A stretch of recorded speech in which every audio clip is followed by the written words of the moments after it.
American voice again. Okay, so just to give you a little bit of a background about myself, so my name's Nick Sandiland, and I am, I suppose, what you might call an interdisciplinary artist. By the way, if I speak too fast, just sort of wave frantically or do something in the chat or something like that, okay? Because I sometimes get a little bit too fast.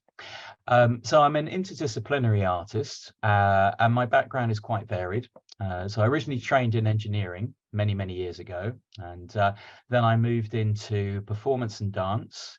And at that time, I mean, it's quite tricky to make a living, so I decided to buy a professional video camera at that time to document dance. So I spent a long time doing that, and I worked at London Contemporary Dance School documenting and editing there. And then I moved more into interactive work during the 2000s. And I crossed between different platforms as well.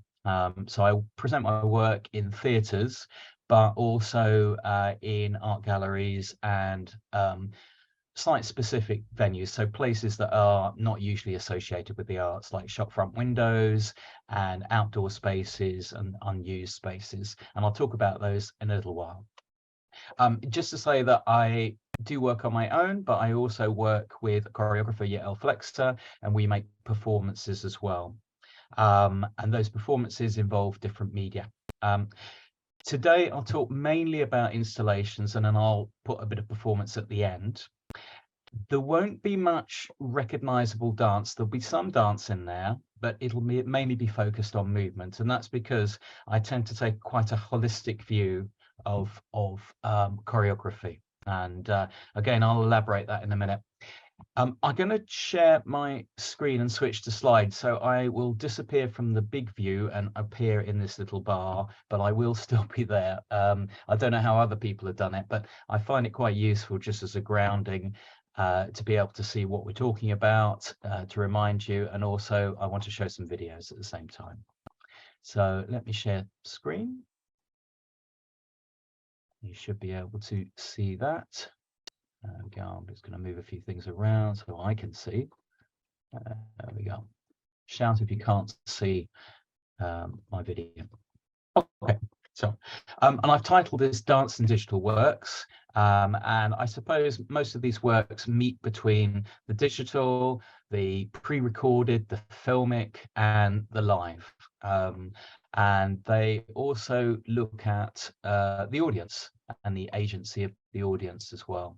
Agency being how much audiences are involved. And I know your last talk, the speaker was talking about that to some degree, although I don't know their work, so I wasn't quite sure what they detailed exactly, but hopefully this will be complementary to it. So things that I'll be touching upon during this work are producing artwork in new and unconventional formats. So I've talked about spaces just now, but also formats. I suppose the typical format of making a show is audience sit down, lights go down, lights come up on stage, people move around in front of you, lights go down. There we go. There's a bit of choreography for you. So that's a conventional format. That's one that we're used to. Other formats might be in a gallery.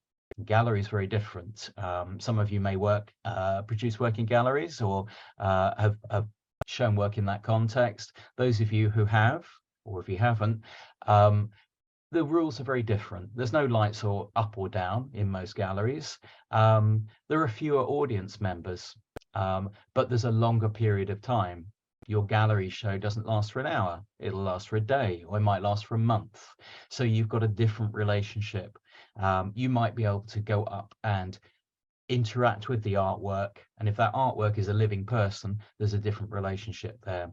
So that's what I mean by unconventional, something that changes the convention. I'll mention a bit about engagement and interaction, and this is a favorite thing of mine. The first piece I'll talk about really looks at the idea of engagement and how active the audience is. Yeah. Again, the conventional format is people sit down and they shut up and they don't say anything. That tends to be in Western theatre, maybe not so much in Eastern theatre, where there's lots of chatter. But the default engagement is something that I'm interested in, and how it can be changed, how we can shift that balance between the performer and the audience. I'll also look at collaboration and how, and mainly in the context of how we make work. So obviously, if we're making work, unless we're making a solo performance, we usually collaborate with the dancers and with the choreographer. And most stage shows involve collaboration with costume design, lighting design, and many, many other people. I should just say, at this present time, for the past 10, 15 years or so, I have taught in visual art. So I teach at university, and I collaborate with colleagues at university, and I work in visual art, although I am more involved in performance. So this is a good example of crossing over and challenging boundaries.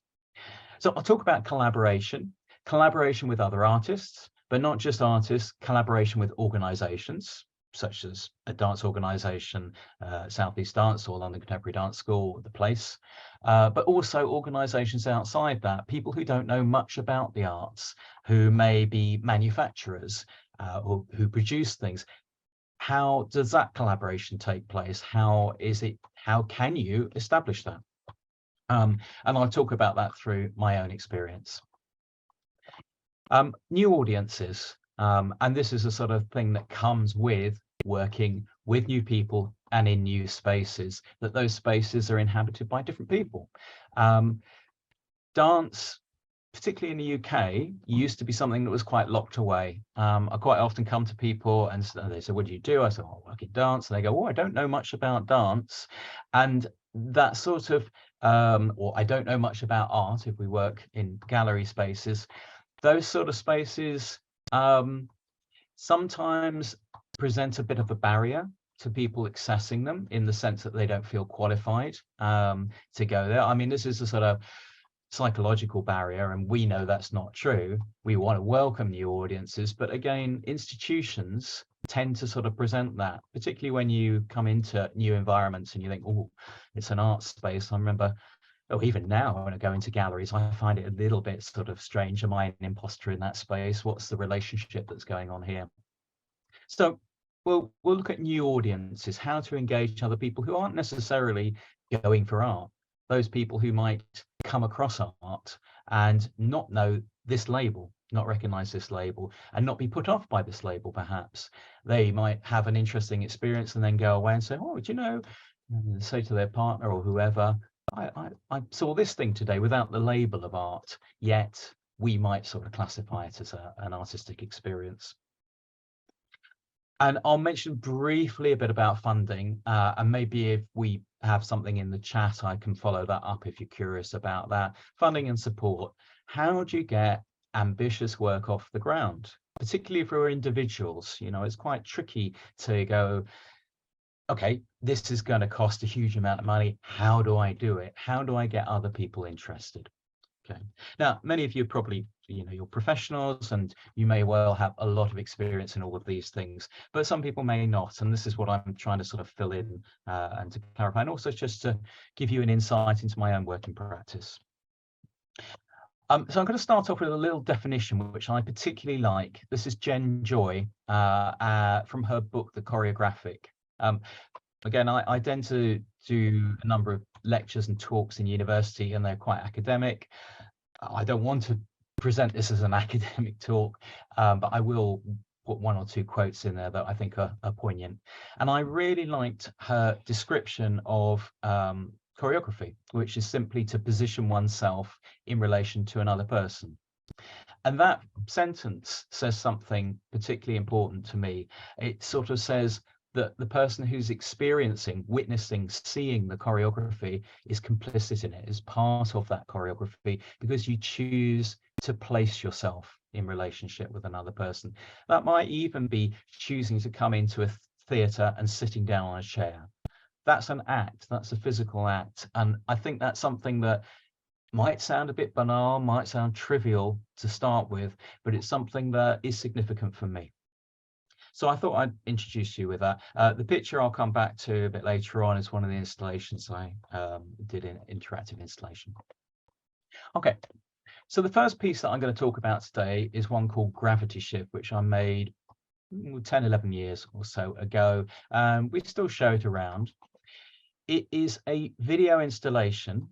So it is a projected video that ends up in a gallery space. That's the result of this. I think I've got that here. There we go. A dance video for gallery spaces. It doesn't end up on a small screen, and it's not meant for showing on the web. And I'll go into detail as to why that's the case. But it's a video installation that's projected onto a wall in a gallery space.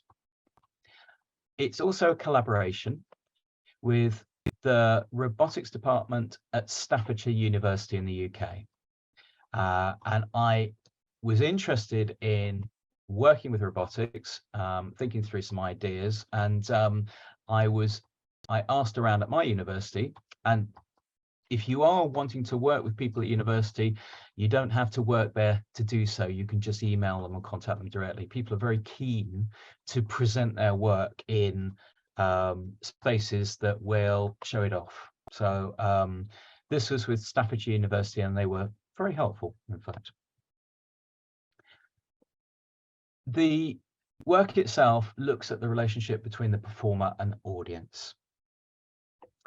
And here's a picture from what I was describing beforehand of a typical stage show. And I think this is Company Chameleon or something, I can't remember. I just grabbed it off the web a few years ago. And it's a typical show that you might see at a theatre in London or a theatre across the country or globally, to be honest. It's a piece of physical theatre, looks fairly energetic, highly dynamic, and there's a lot of action going on there.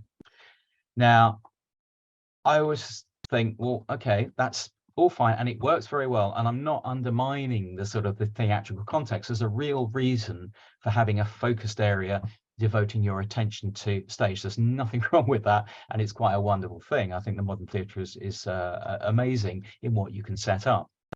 But to provoke, I wondered, okay, so we've got a theatre setting.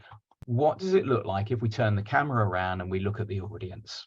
Now, here's an audience, not that audience, but here's an audience at the Opera House, I think. They're all very suited there, so obviously it's not going to be your average physical theatre performers audience. But audiences still looking in one direction, rigidly set by the chairs. The chairs are sort of like saying, this is comfy, sit down and relax, and to some degree, forget your body.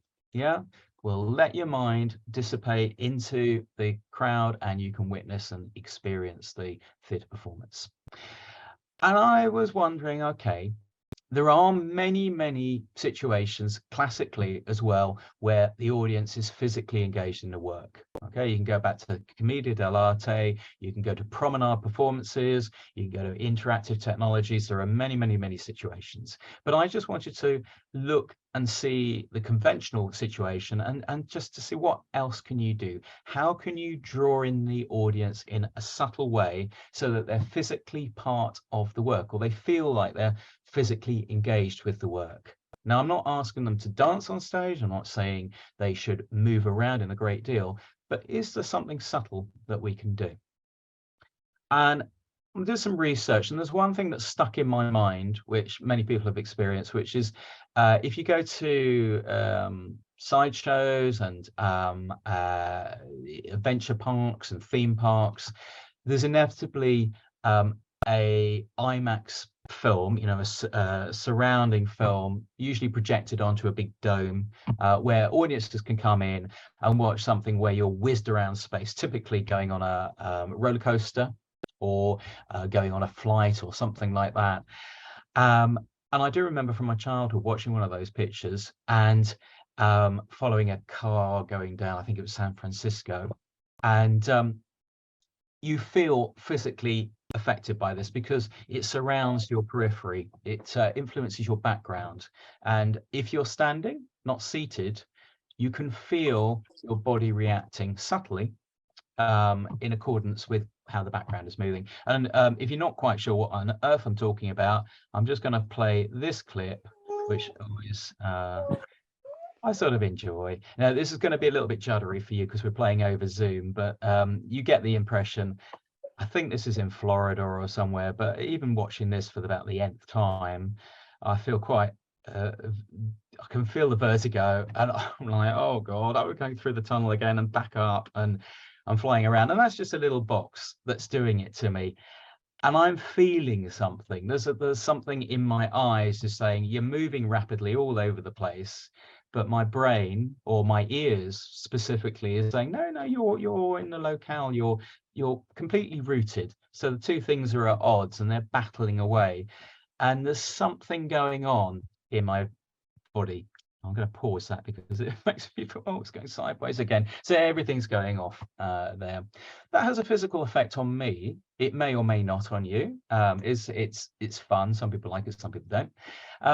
But I wondered, can we do that sort of thing, but do it with the human body? Just to go back, this next slide on here looks at that effect. A moving background having an effect on us. This is an installation, so it's in a gallery, and it's by an artist called Carsten Holler, which some of you may have come across. He's quite well known for creating large-scale installations where viewers have to do something. He's made a lot of curly slides where you get into them, you slide all the way down, like fun fairs. He likes fun fairs and recreates these just so that the viewer is more complicit in the work, more embodied in the work, and experiencing it on a very visceral, immediate level. That's quite important. These are his swinging corridors, which he made. This one's in 2016, but he started making them in 2004. And it looks like a normal corridor, but it's a three-sided shape with walls and a ceiling, and it's suspended by wires, very, very thin wires, about 1 centimeter off the ground. And it rocks very slowly backwards and forwards. So as you're walking down the corridor, you sort of start to tilt forwards and backwards. So again, because the background is moving, it has a very profound effect on your bodily experience. It borrows from some experiments that were made in the 1970s with children, where they did sort of a moving wall test, and the children really keyed up on the environment and sort of fell backwards. No, nobody was hurt. It wasn't cruel or anything like that. They're online if you want to look at those. But as with many artists, they refer back to things that were done outside of the art world, so experiences and experiments leading to our knowledge of how people's sense of perception works. Okay, so I was quite familiar with that piece of work, but I wondered if we could do the same sort of thing, but not create a moving background, to actually do it by watching somebody on stage. Could they induce some sort of unease, some sort of strange effect in our bodies? Can we get the same physical response by witnessing the movements of a performer? And at the beginning of the 2000s, there was a lot of interest from the dance community in neurology or neurobiology, particularly with this person, Vittorio Galeazzi, and his colleagues in Italy, who did some research into neurons. They're the brain cells that work with perception. And what they found, which was quite interesting and really excited a lot of the dance community, was whatever you see, if you watch an action that's performed by somebody, and they tested this with monkeys and measured the behavior, and then they also did the same with human beings. If you watch an action, let's just say I wave a hand, and they monitor the brain activity with a MRI or a PET scanner, the scanners that you have nowadays, they can locate what's happening in the brain. But if you do that action, you wave it yourself, it triggers the same parts in the brain. So what that means is that if you see something, your brain is reenacting it as if you were doing it. Yeah. And this is sort of like, it's still slightly contentious, although most people accept this is what actually happens in the brain, but it sort of suggested that that's the way we learn behavior. So we watch our parents do things, and then we see them, we reenact that action in our brain, and we can do it ourselves because we're doing that activity. So we're almost realizing it, but not quite. We're reenacting it. And that suggests that when we watch something, we're not really passive. We're quite active in doing it. We're almost doing it ourselves in our own bodies. And that's quite profound. It does say we're there a little bit more in watching dance, in watching performance, in watching other activity. So, okay, that to me suggested that, yeah, maybe we can do that sort of strange effect with the moving walls, and maybe we can do something with somebody moving, and we can create that effect. Now, the interesting thing is you can do that, and you can do it through film, which is why I've chosen to use film and a certain property of film. And Fred Astaire, I don't know if you're familiar with Fred Astaire from the 1950s or so, the famous tap dancer, star of Hollywood, wanted to do a particular effect. Now, this was just an effect for his film Royal Wedding, 1951. It's quite a famous film, feature film. And in it, he said, I'd like to dance on the walls and the ceiling. And he said that to the big Hollywood industry, and there was a lot of money behind it. And they went, yeah, okay. And they came up with this technique. I think he worked with them. And I'm going to play you this clip, and you will see. There we go. Can you hear that, by the way? Can you just wave if you can hear the sound? Yeah, brilliant. Great. Okay, I'm going to turn that down a bit. So this on the left is the film. Let's turn this down. There we go. Turn this down quite a bit. Okay, so this is the film itself. So Fred's dancing around, doing his tap dancing in a room. Now, he, at a point in time, is going to start walking on the wall and then on the ceiling of that room. On the right-hand side is a representation of the set that he's moving in. This is the room, and it was made in a big barrel. So this is a massive barrel, and there's a contraption that can turn it sideways. So at a particular point in time, he will walk onto the wall, and they rotate the wall, or they rotate the room. So I think you do it in a second. There we go. So that's the representation of what actually is happening. And on the left-hand side is the effect. Yeah. Now, you've probably seen this before because it's been done countless times in music videos and adverts and everything. It's a very strong effect, and it's great fun to do. I think I saw a music video recently where they do this. I thought, great, okay. Now, this is all fine and all very well. Let me turn the sound right down. But I'm not going to be able to afford to do that myself. And besides which, it's been done a million times, and Fred Astaire did it. But I wondered if it could be done in a very subtle way. Could we put the floor at a strange angle? And the reason this works, and the reason we create that illusion, is because the camera is moving in synchronization with the room. That's the key thing, and that can only happen because we're working with film. So we are looking from the camera's point of view, but in reality, we're not rotating, so it all goes a bit skew. But I wondered if we could do it in a subtle way. So we just lean the ground a tiny bit, and can we perceive odd movements with the dancer? And then I thought, well, if we just tilt it a little bit, maybe we can move it like that while the person is dancing, and perhaps we could form some sort of duet. Okay, this is a duet in a way, this rotation, but it's quite big and it's very simple. Can we move the floor forwards and back, left and right? Can we do subtle movements? And it turns out that you can, but not through this way. And this was my introduction to working with robotics. So I was talking to the robotics department at my university, and they said, well, we haven't got anything, but there's a guy at another university who has this device, which is called a motion base. And you might recognize these because they put flight simulator pods on there when they're learning to fly, or at fairgrounds, they'll put pods on there where you go inside, you sit down, you can see pictures of the what would be outside of an aircraft window and see where it's flying. So they create the feeling of being in a flight simulator. I didn't want to do that. But what I wanted to do was to put a dance floor on top of there and to attach a camera. So I went along to the university, Staffordshire University, which is in the middle of England, and asked if I could do that. And they said, no, no way, no way. It's extremely dangerous. This thing is really strong. That's quite a big machine. It's about a meter tall or so. And they said they normally put cars on there for trade shows, and it's got enough strength if you stood on it to fling you up into the air and across the room quite rapidly.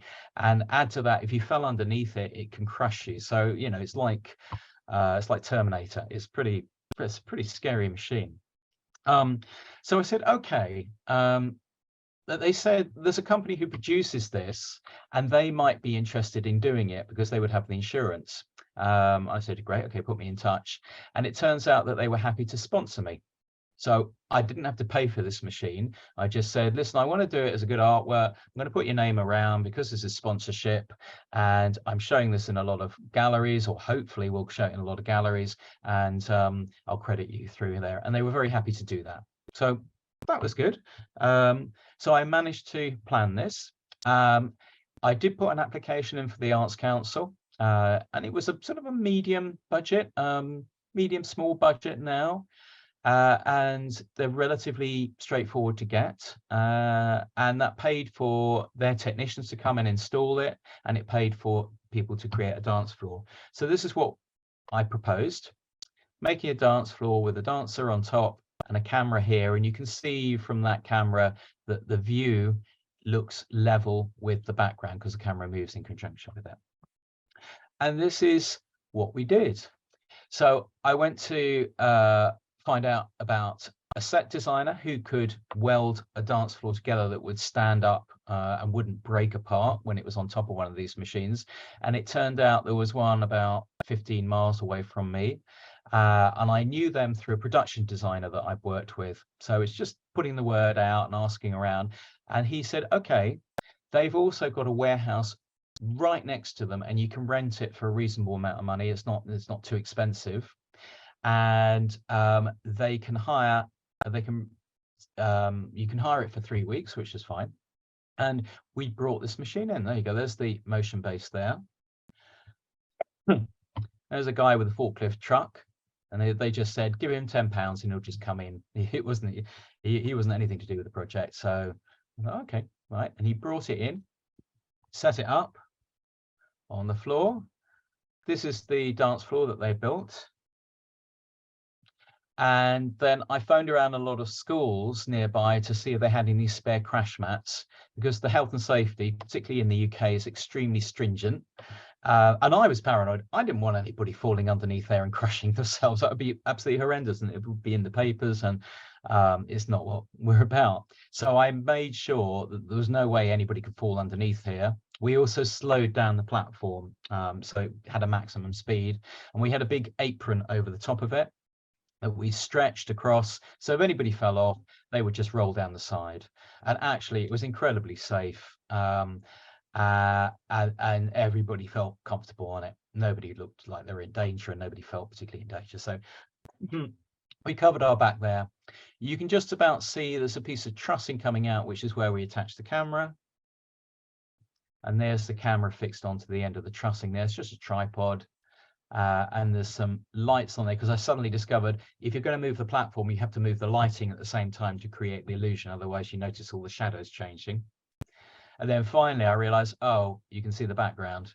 So we had to get a huge piece of drape at the back, which we covered, so you don't have any frame of reference. Your only reference is a dance floor. And I wanted to make it look like a really scuffy dance floor, something that you just find in a studio somewhere. And I put a bit of tape around the edge just to highlight the fact that it's a dance floor. And there's Saju Harry, who's one of our dancers, who dances with Shabana JS Company now, on the platform. So this is controlling the platform. Here we go. I'll turn that down a little bit. This is a very old system. They ran it on Windows 98, I think, or something like that. So I had to ask them to adapt it a bit. And this is just a games controller joystick with a broomstick in the top. So it's not particularly high tech. but you're moving a whole floor, which is quite, you know, exciting and strange at the same time. That's Chris, our technical manager, who came along. We didn't have a big crew. It was only Chris and me, to be honest. That was it, and 6 dancers. And this is it projected. Thank you. I've got my tea. Isn't that lovely? Tea delivered. Marvelous. So this is it, the final film. And the important thing I want to just stress, I'll play you this. There's a few clips of different people moving on there. The important thing to note is it was projected life-size into a gallery. And what I wanted is that people would come up and meet the people who were performing on there as if they were in the same space. It's not tucked away in a video, because when we see a video screen, anything can happen. You know, CGI is abundant. You can have anything. I mean, you know, any Marvel film will defy gravity and play around with these things. What I wanted to do was to create a very, very immediate sense of somebody being there who's the same height and wasn't tucked away behind a frame. So they're very much in the space, but you're going to see it in a frame, so it's a slightly different experience, about that big. Hopefully it's not too shaky. Does that look a bit juddery, or can you see, is it smooth, or is it okay? Hopefully it's smooth. It's okay, yeah. Okay, so this is Gary Stevens, who's a performance artist. That platform is whizzing around in a big circle. And if you start watching him, you get a sense that something is weird. Actually, now I'm looking at him, my mind is making the platform move, but it's steady in the image. This is Andrea, who's a release-based improviser. And when we were working with the dancers to start with, they got very sort of tricksy with the performance. They'd sort of learn how to do it and then show off a bit by doing sort of big leaps and things like that. And that wasn't particularly interesting. So what I did was make very, very long takes. So I'd film for a long period of time and try and catch them out with the stick. Sometimes it'll be rotating, and sometimes I'll catch them out with the stick. So they'll be frustrated. So when you're looking at these videos, the performer is looking at the camera and they're a bit trapped. There's something there that's antagonistic, that's really sort of playing with them. But when we're watching this, we don't know what it is, because we as viewers can't see the mechanism that's underlying it. Here's Sanju. So I was really throwing this thing around, and you can see he looks a bit pissed off there. He's trying to do some sequences, but he's a bit caught off balance. And yet there's nothing there. You can't see any wires or anything that makes you feel like he's off balance. There's a certain suggestion or empathy that we might have with him. And there's Chris, our technical manager, who is one of my favorites, to be honest, because he's just a bloke. He's just a bloke walking around, and there's no movement vocabulary. It's just him walking, getting really, really fed up. And I love this fed upness. It's just like, still trapped there. And this is a quick clip of them in galleries, although there aren't any people around for you to be able to see what it's like. But this is just to show that they're life size on them. So that's Gravity Shift. That's the first piece I wanted to show you. And it's really just subtly connecting with the viewer, just giving them a little bit more agency, bringing them into the work and seeing what it does in that situation. And as I said, this is touring still.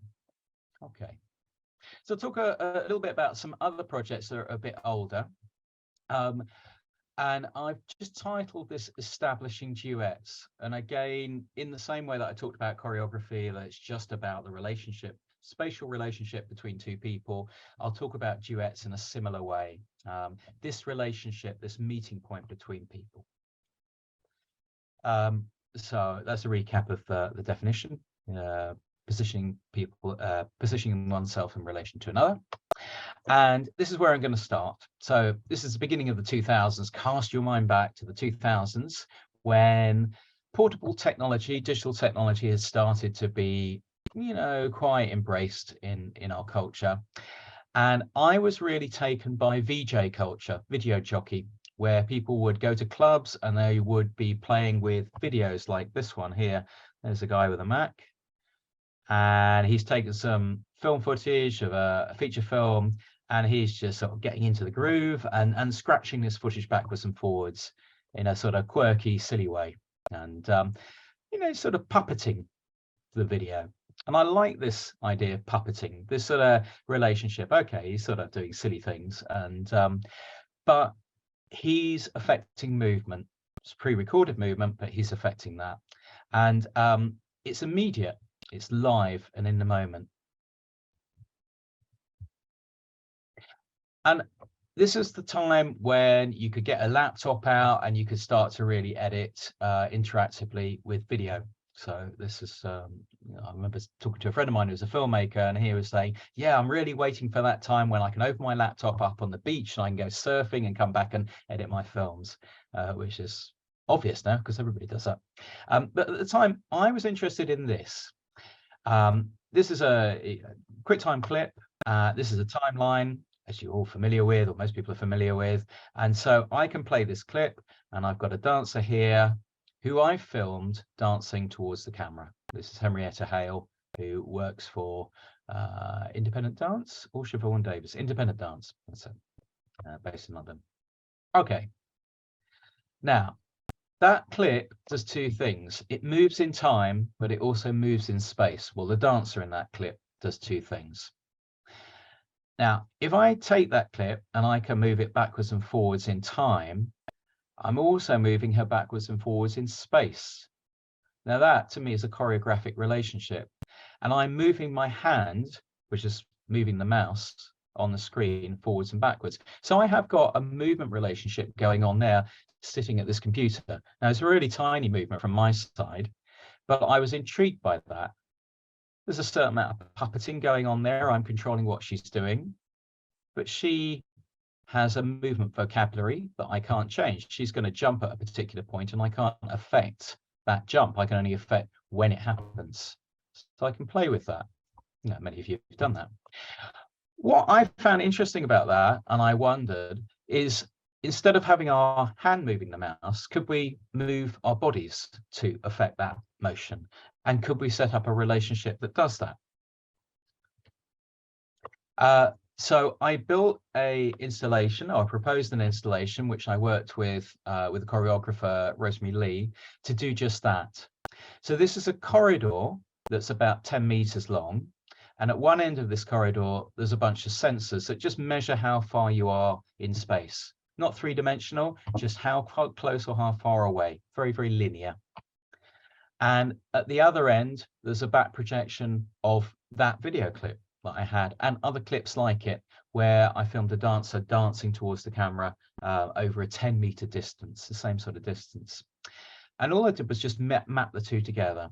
So instead of me moving the mouse, somebody has to move in the space towards the image, and that will scrub that image in the video so that they will move towards me. Same thing as a mirror. You know, if you move towards a mirror, you see the image of yourself moving towards you. If you stop, you stop. If you move back, you move back. But the difference is that you're not seeing yourself, you're seeing somebody else. So there's a sort of duet going on there. And the other thing is that they are moving in a particular way that you can't change, you can only affect. So you can't make their movements different, you can just affect the execution. So I'm going to show you a very old piece of bad footage documenting this. So you might just be able to see a guy here moving with a teenager who's doing some hip hop dance, and then a dancer here moving with another person. And you can see it's sort of glitchy, that sort of glitchy video aesthetic that was very prevalent in the 2000s. But there is a movement relationship. And the interesting thing in this is when I made it, I thought that it would be very one way. You know, somebody would move up and down and go, oh, I can make them move and do what I want them to do. But in fact, because the dancers in the video had a set vocabulary, what they did started to affect what the movers did, what the audiences or the viewers did. You know, it's a natural thing. And if we go back to that empathy thing with the, it's called kinesthetic empathy. Some of you may have come across that, with the neurons in the brain, we tend to move. If somebody does this or moves with us, we tend to empathize with it as sort of a natural instinct to sort of be agreeable unless you're confrontational. And that movement then beckoned more interaction, which then produced more movement. So we got a sort of a cyclic bit of feedback going on. And these installations toured internationally for probably 8 years or so. And all they had was about 10 or 12 clips of video that only lasted about 20 seconds, and yet people interacted with them for like 10 minutes to, well, some people might come out quite quickly, but most people stayed in about 10 minutes. So it's very interesting getting to see the permutations of what might be seen as just a gimmick actually having a longevity, having an engagement. And so these are sort of duets that I was very interested in. That was a collaboration with Rosemary Lee, the choreographer, which I mentioned before. This is a variation of the same technique, but presented in a little bit of a different way. This is in 2010. And it's the same connection, but I projected an image of the dancer holding a stick this time with a camera on the end of it. So there was no camera operator, and the camera was moving. In the previous one, the camera was fixed and it just filmed the dancer coming forwards and back. I wondered what would happen if the camera was moving, because that happens in film. So there's two movements going on, the performer and the camera. This also came out, I'll show you, let me show you a little clip before that and I'll come back to that quote. So here we go. Turn the sound down a little bit on there. So this was projected onto the floor as a circle. And you can see the dancer here, and she looks like she's holding a drain pipe. It's actually a stick because of the curvature of the camera. So she's always looking at the camera and she's in charge of how it's moving. And as the viewer walks around this, they affect how the playback is played back. But they also affect the point of view. So not only do they affect the dancers, there are dancers around there that come in and out of frame, they also affect the movement. There's a lot of movement going on. It's a bit like orbiting spheres, you know, like the planets moving around each other, one affects the other, and there's a sort of choreography in a way between various dynamic or moving elements on there. And the reason I showed you that clip beforehand, or that quote beforehand, I'll just go back here, was because there was a commission at the time. So this was advertised and it was open to anybody, and it was through the education department in the Barbican Theatre, major theatre in London. And they just put a call out for anybody who was interested in making a work for Merce Cunningham. The choreographer had just passed away at that point, and the company was doing a farewell tour, and they wanted works that would celebrate Merce Cunningham's sort of ideas.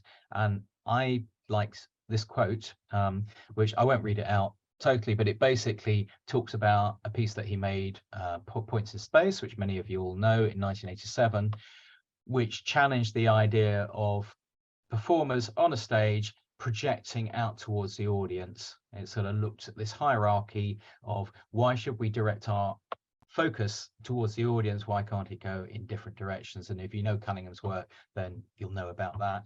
And I like that idea of challenging the hierarchy, and the idea of putting the projection on a circle which hasn't got an orientation. A circle hasn't got a top or bottom, left or right, whereas a frame does. Putting it on the ground makes it even more so. There's no up or down, it's on the ground.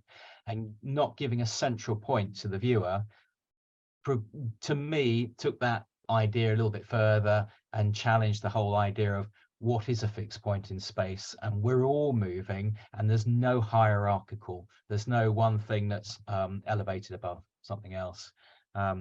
If you go back to classical painting, with the invention of perspective, the viewer was always put in the center. They had an elevated position, and this is sort of typical of that's more what we might say is postmodern art now, where the viewer is not elevated, the viewer is treated as somebody else in equality with the people that are represented. Sorry, I'm getting a bit sort of heady there. Anyway, you get the idea. So a different version of that. Here's another permutation I'll show quickly on here, where I was interested in the projection being on the ground. Why do we have to have the projection on a different surface to the one that we're walking on? And this is intentionally like a photo backdrop. I like the form of a photo backdrop where you take promotional photographs. So I placed that on the floor, projected onto it, and projected a rehearsal that you could walk through. And the camera in this moves through the middle of the rehearsal. It goes down to the ground. It's on a floating jib. You'd use a Steadicam now, or a gimbal, which is a moving camera device. But you can see sometimes the performers are much larger than life, so the camera's right down and moving through. And I like the idea of moving through a dance. Why does the audience have to be on the outside of a dance? Why can't they move through a dance?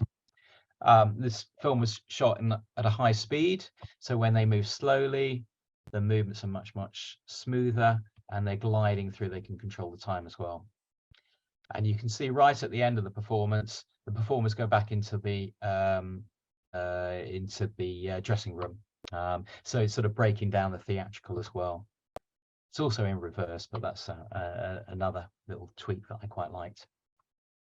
Okay, so that was the technique into looking at manipulating video, playing with scratching video backwards and forwards, and looking at time and space and how we could affect it and how we could bring the viewer more into the work. Here's a more recent piece that I did in 2014, and this is a gag, sort of a one-liner joke, which was sort of playful, slightly interventionalist, where I placed a projection of a number of people here. You can see Chris, he was back in it again, and some dancers, some theatre performers that I got together. And I projected them life-size again into public spaces. This is against a wall in a university building. Many people walking past here. Sometimes this is done in shop-front windows, but it's in a public space. And it's called trip hazard. And if you come across the phrase, it's a bit of a cliched phrase that we tend to use all the time when we're looking at health and safety. Is there a trip hazard around? Can the audience fall over something? So I intentionally put a line down here. And as you pass a line, instead of you tripping over, the people fall down. So it's a silly gag, but it's playful at the same time, and it causes interaction. So it's a triggered action. Something happens that the audience do, which is walk past a line, and then the video does something. So let's play it. Let's see.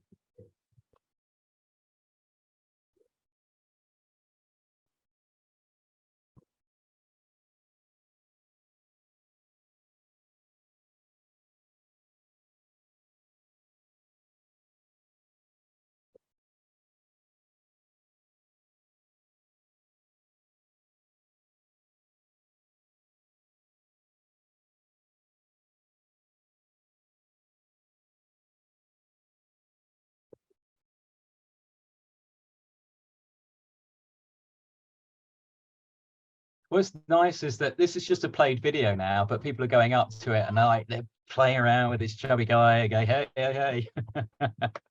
Then he storms off.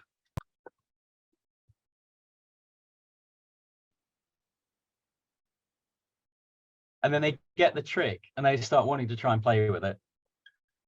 It's not interactive now, he just walks off.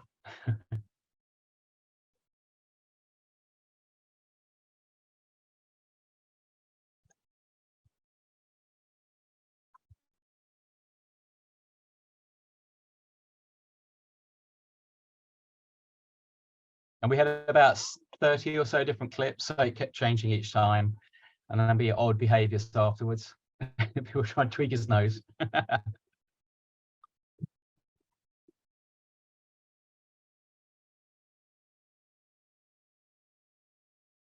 And this comes from like the 1920s, pratfalling, silent cinema, Buster Keaton, who I'm a great fan of. Okay, there we go. Okay. Oh, so it's 2013. Obviously, I've got the date wrong. I can't remember that far back. Okay, so that's another work that you can see now. How can I get back into the space? Okay, here's another one. This video doesn't show so much playful interaction, although there was quite a bit on there. I did a dance to screen workshop. I was helping out editing on one for dance film, and there was a film that was being shown, and the filmmaker choreographer said, oh, I really like this bit. And I said, yeah, I really like the slow motion. And she said, yeah, Nick, everything looks beautiful in slow motion. And I said, yes, it does. And it's once you start thinking about it, you go, there's an emotiveness. Filmmakers use it all the time. Sometimes it's overused, perhaps. At the time, you couldn't get a phone and film in slow motion. Now everybody's got a phone that can do in slow motion. So it's a little bit redundant, this installation. But what it does is it's in a high street window. So again, it's not saying this is art or anything like that. It's just something that's odd going on. And there's a camera up in the top, and it just records what's happening outside for 6 seconds. And then it pauses, displays that text that says everything looks beautiful in slow motion, and then replays it over a longer period of time, stretching it out with an you can't hear the soundtrack on there, but there's an ambient soundtrack, a little bit of a cliched ambient soundtrack in black and white, which are all techniques that the film industry used to highlight really emotive parts of films. And I wanted to just highlight everyday things like blokes walking past with bags of chips, or people coming back from the pub or whatever. These people, I think they've gone, oh, it's interactive. Oh, look, oh, I don't know what it is. Look, there's a camera up there. Oh, I'll do something, but nothing happens. But then a bit later on, he gets replayed, and so his motion is changed. But it's interesting when you put something on the high street that people start sort of like doing things, even if it isn't necessarily interactive, which it's all part of it, really. So the thing, again, with this high street situation is there are two audiences. There are those people who come across it who are interacting, and they may recognize they're interacting, or they might not. They might just walk straight past, like the first two guys. And there's a second audience who see it from afar, who see the first people interacting.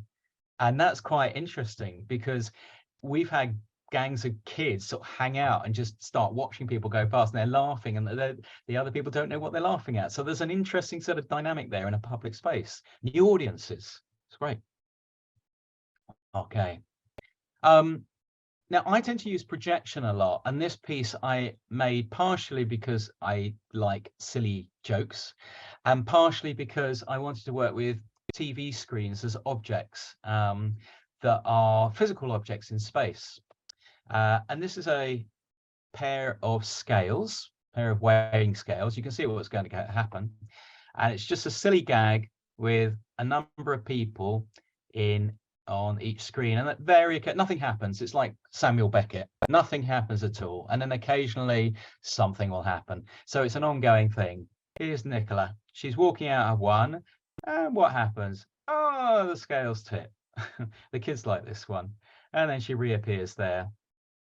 I particularly like the motion. Took a long time just to get that naturalistic motion that's happening here. These monitors I don't have. I borrowed them from the university without asking, but I use them. I put them back afterwards.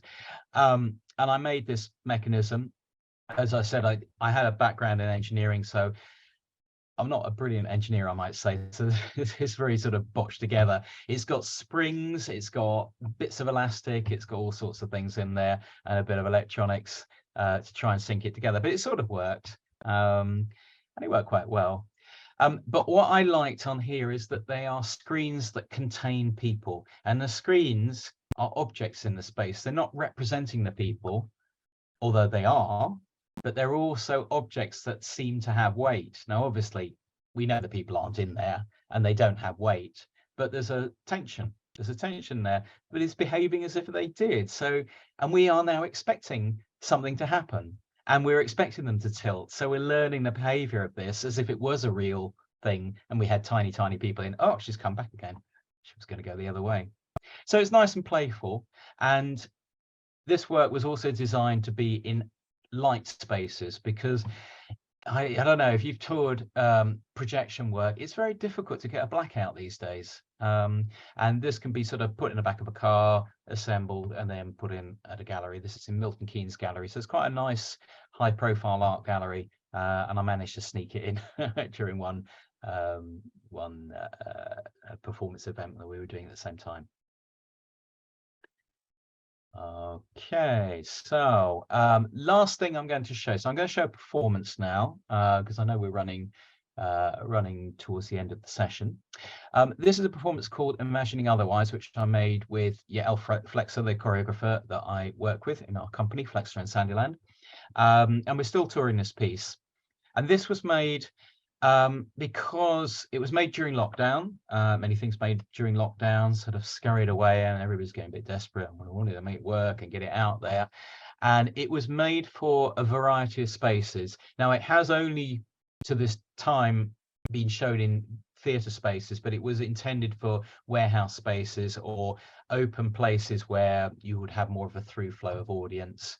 And it was also intended as a durational piece or something on a loop that would happen over an hour and then come back again. So it had, and it still has that flexibility, but what you'll see here is a 1 minute compilation of more a front-on audience. Normally you'd have people standing around, they walk around here and experience the work from different sides. And that's why we put the projection on the floor to start with. As if you go to a theatre, the convention is projection on the cyc on the back. But we were quite keen on it being on the floor. And in the past, I've liked it being on the floor because the dancers are standing on the projection surface. There's more of a physical contact between the two. I really like that. So we worked with it's difficult to get a wide projection, so we had 4 small projectors mapped together, which was a real pain to do, and it's fiddly to set up, but now we've got something that works. It's okay. It's a lot cheaper than working with one big really expensive projector.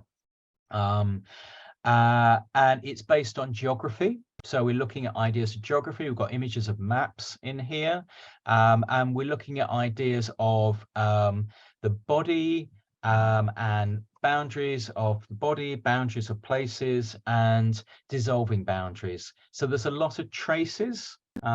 This image shows you traces of people as they move around the stage, but there's also images that are morphed by the body. The body is more in control of the spaces that define it, and I like that. I think there's an interesting dynamic there. The body is, as you can tell, very central to the work that I do, and it's very important that the body has control. So I'll play this piece. It's an abstract piece, but it just draws on geographical images and positions in space. And geography and space is very much to do with choreography in my mind. It's part of it. Okay. I'll leave the soundtrack on.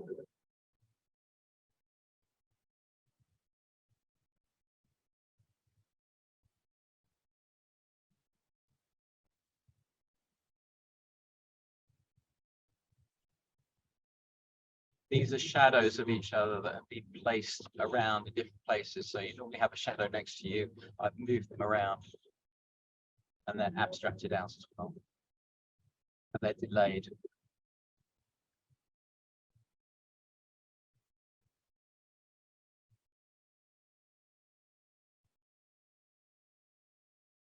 Like satellite views.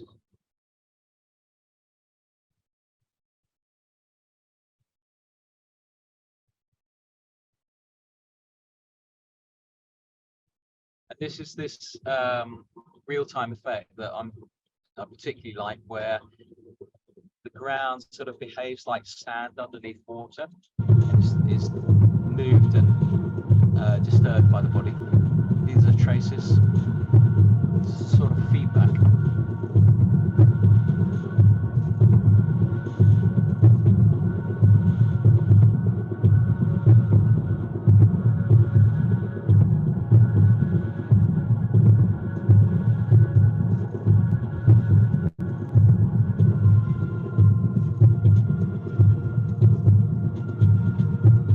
We use this sort of watery line drawing animation, and this is an interactive part of the M where there's a sort of form of trace making again happening. I think I might have, I can't remember if I've got 1 or 2 slides after this or not. No, I don't. Okay, so there's lots of effects that are happening there. I'm very happy to talk about them in more detail, but I think we have got to the end of the presentation. So I don't know if anybody's got questions or thoughts. I'm very happy to talk about how I did things, how tricky or easy it is, the working process, all of that usual thing that we talk about as artists. I'm very happy to. Oh, I've got a raised hand. Olga. Yeah. Do you want to come? Do you want to unmute yourself? I don't know what the protocol is here, so I'm going to take control. Pip's there. Pip, can people talk? Fine. Do you want to stop sharing, Nick? And then we can see. Oh yeah, that's right. I've got to stop sharing. Stop share. There we go. There we go. Hello. Am I back again? Hello.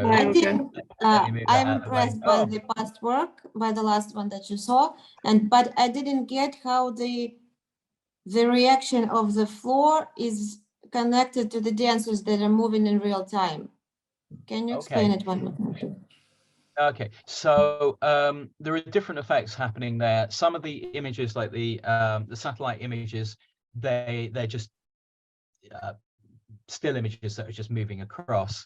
The black marks are images of the dancers that are being taken from above and mapped back onto themselves. So they're either delayed or moved around. So if a dancer sort of moves like this in the space, that image, you'll see that action as a sort of a black silhouette that's got a transparent edge in a different place in the space, or as a trail, a bit like if you were covered in ink and you run around the space, or you roll around the space, like Yves Klein painting. I don't know if you know Yves Klein, but that sort of action art that happened in the 50s or so with paint, it's a sort of a digital equivalent. So those are not animated, they are created by the dancers there. The two other interactive things are the map images that are pushed, just like, if you're standing in water in the sea and you're standing on the sand, when you put your foot down, it pushes the sand out like a plume of smoke. I don't know if you know what I mean when I say that. When you step through, the sand sort of parts out the way.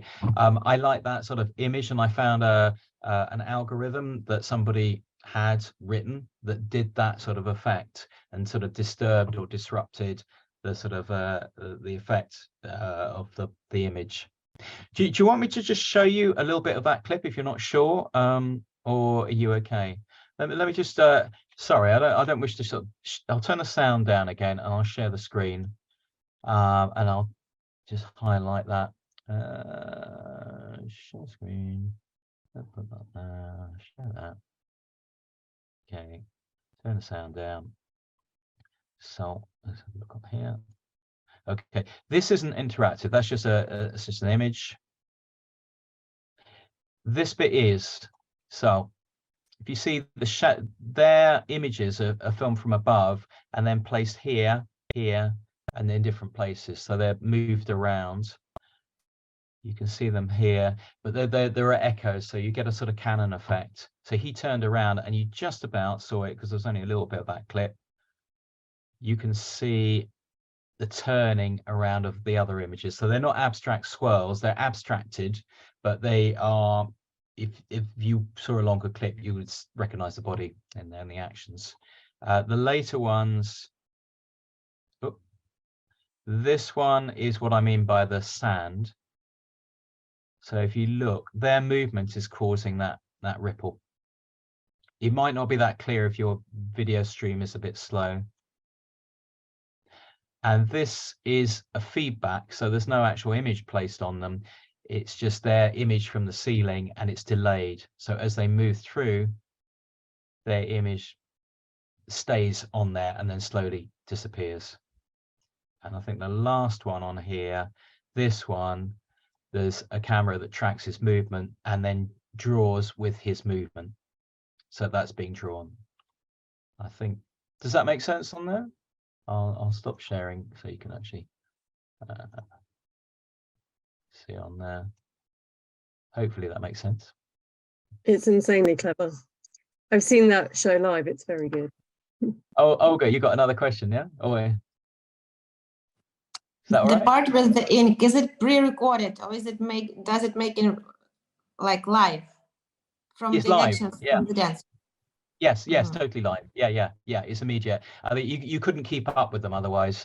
There's an interesting thing with pre-recorded stuff that if you rehearsed it really well, why bother making all this interactive stuff if it looks, immediate? But there's something to be said for when it is actually interactive and you have a bit of freedom in there that the performers can improvise to a degree and have a real presence without being a slave to trying to follow a video, which is very constraining, I find. Yeah. Yes, we've got another question. Yeah, hello. I have question about how system did understand where is the dancers. Like, Okay. did they have some trackers or something like this? Yeah. Okay. And the next question is about audience. It was the live audience, yeah. And how I understand, audience was a little bit upper maybe than stage to see all of these pictures, or how it was. Yeah. Okay. Yeah, no, I'll say that I'll answer the last one because it's always a problem. Sometimes with this, when you're projecting on the floor, which is not conventional, you need to see the floor, and so we need break seating. So your proper theatre seating. When we were thinking about it with standing audience, we weren't thinking of them particularly deep, so people could walk around and see it from that point of view. That works as well. But if you're seated, you definitely need to be rates on there.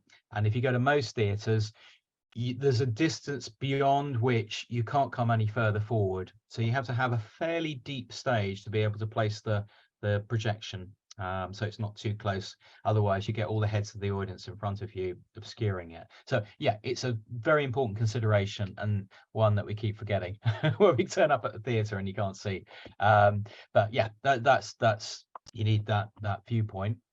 Fortunately, there are quite a lot of theatres that do have break seating, so that's good. The first point that you said, which was about how do the people get tracked? There's a very standard setup that works well, and it's not expensive. I always say this because people say, well, how do I do that? And it's sometimes these things are a little bit fiddly, but they're not out of your reach. If you have a laptop and you have a webcam, you can just adjust that webcam and light the ground in a certain way so you can track people. Computers nowadays, they're more clever, or they're more clever.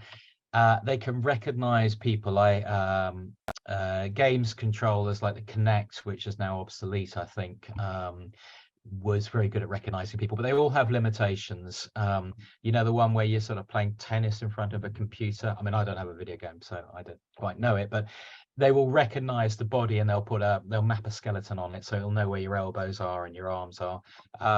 Those ones work quite well, but not over a long distance, so they're rubbish for stage, but they're very cheap. You can get them for £10 on eBay.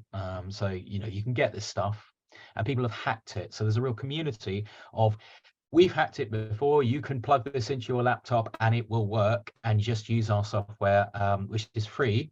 There's a lot of freeware around, and you can access these things.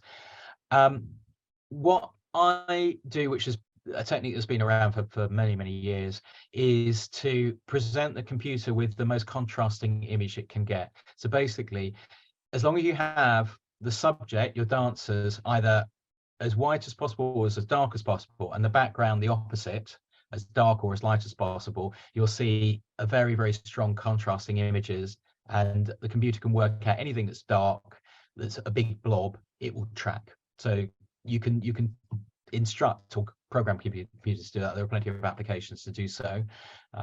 In fact, I use a software called Isadora, which some people may use. You can download it for free, and it works very well, and it's extremely flexible for these sort of things. I use that software all the time. If you want to know more about it, I can send you information if you want, or just Google Isadora and interactive dance and you'll come to their website. They're very friendly and helpful. But I use that software, and I use a camera. So I'm getting to the point now. I'm getting around to the point. The camera works with infrared. So otherwise, if you're pointing the camera down onto the image that's being projected, it will see the image as well and start trying to react to the image. We don't want it to see the image. We just want it to see the people. So you've got to separate the two. So the camera sees in infrared light, which we can't see, and we have infrared lights around the stage, which are simply stage lights with lots and lots of gels in them. So you can't see the visible light, but they get quite hot and they actually emit infrared light. So it's quite easy to do that with what's available. So you need a red, blue, and a green gel of a particular color. So when you look through that camera, you can't see these projections. Video projection is not infrared, so you don't see it. And so the computer can just see blobs of people. You turn the contrast up, and the programs will track those blobs. Yeah, but what it projects is visible to the eye, and we just see the projection and the interaction. And you just need to align those two things together. Sounds simple, quite tricky. So the projection, the area of the projection is the same area as the camera. So those two things are mapped together. So if you're in the bottom left-hand side and you're moving around, the camera will see it in the bottom left-hand side and affect the video in the bottom left-hand side, and the two things will map together. Don't know if that makes sense. That's the clearest I can make it. Yeah, it sounds so simple, Nick, but yeah, it's so complicated. There are things on the web, if you're interested, look up, infrared is a keyword, tracking is a keyword for theatre or for dance, and you will get onto blogs and you will get to things like that. You've got a fire symbol in there, Olga. What's going on?